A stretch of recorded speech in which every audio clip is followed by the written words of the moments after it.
Sepasang suami istri menemui Nabi Muhammad. Rasulullah, aku ingin bertanya tentang kewajiban memenuhi hasrat seksual suami. Apa pertanyaanmu? Apakah aku berhak menolak permintaan suami untuk jima'? Jika suamimu ingin bersetubuh denganmu, kau seharusnya tidak menolak permintaannya. Bahkan andaikan suami meminta dirimu padahal kau sedang berada di atas punggung unta. Ibnu Majah, nomor 1853.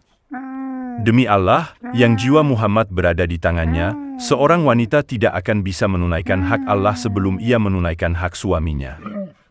Andaikan suami meminta dirinya padahal ia sedang berada di atas punggung unta, maka istri tetap tidak boleh menolak. Nah gitu loh caranya anakku, di lapangan terbuka kayak gini. Di depan banyak orang, Beh.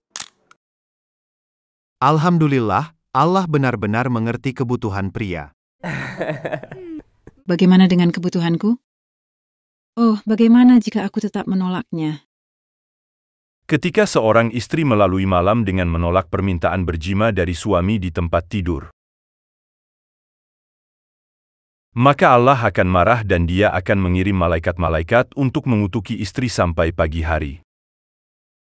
Quran, Surah An-Nisa, ayat 34 menyatakan, kaum laki-laki itu adalah pemimpin bagi kaum wanita, oleh karena Allah telah melebihkan sebahagian mereka, laki-laki, atas sebahagian yang lain, wanita, dan karena mereka, laki-laki, telah menafkahkan sebagian dari harta mereka.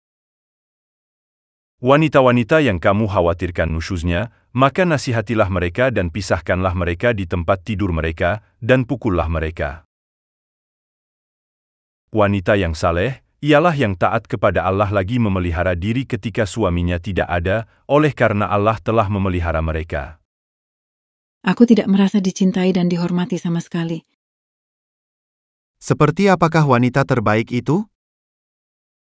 Wanita mana saja yang meninggal dunia, sedang suaminya ridho kepadanya, maka ia masuk surga. Sesungguhnya yang menentukan surga dan nerakamu terdapat pada sikapmu terhadap suamimu. Jadi pada dasarnya Nabi Muhammad mengajar para lelaki muslim untuk mengontrol istri-istri mereka dengan ancaman neraka, kutukan Allah, dan hukuman jasmani. Pesan ini dinyatakan dengan jelas di Quran, Surah An-Nisa, ayat 34 dan berbagai hadits. Perhatikanlah posisimu terhadap suamimu. Sesungguhnya yang menentukan surga dan nerakamu terdapat pada sikapmu terhadap suamimu.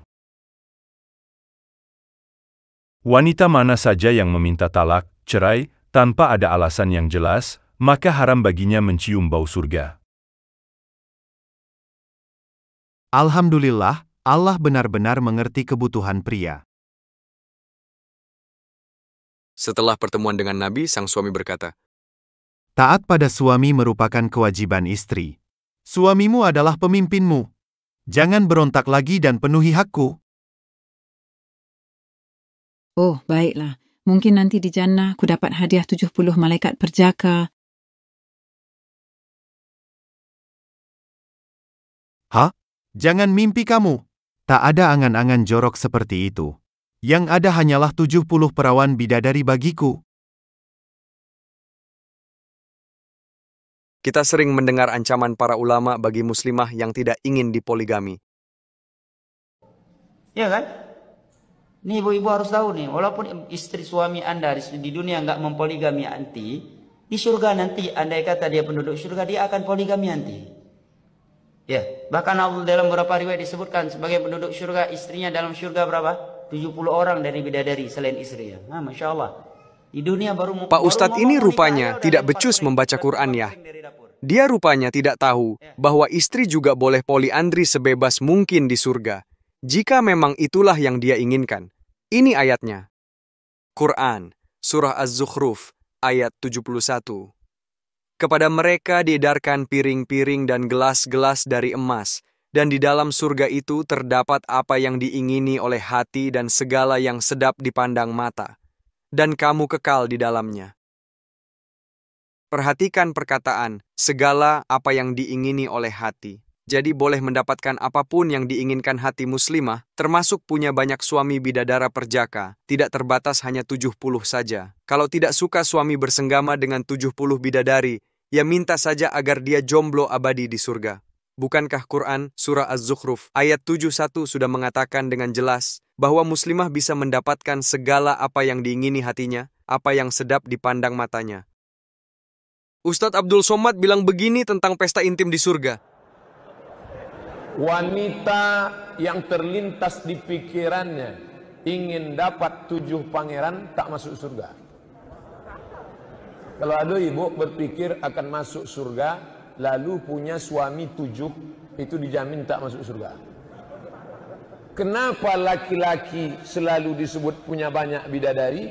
Beda laki-laki dengan perempuan, laki-laki itu poli, sedangkan perempuan itu mono. Somad ini mangap seenaknya, tapi tidak bisa menunjukkan bukti ayat Quran apapun yang mendukung pendapatnya itu. Sebaliknya Quran, surah Fussilat, ayat 31 membolehkan muslimah berpoliandri jika memang itu yang dia inginkan. Kamilah pelindung-pelindungmu dalam kehidupan dunia dan akhirat. Di dalamnya surga kamu memperoleh apa yang kamu inginkan dan memperoleh apa yang kamu minta. Kalau muslimah nggak suka sama sungai anggur, ya ganti saja dengan sungai rasa lain, misalnya durian. Atau kalau tidak suka ada sungai, minta hilangkan saja sungainya, ganti dengan padang pasir yang panas terik seperti di Mekah. Gimana tuh?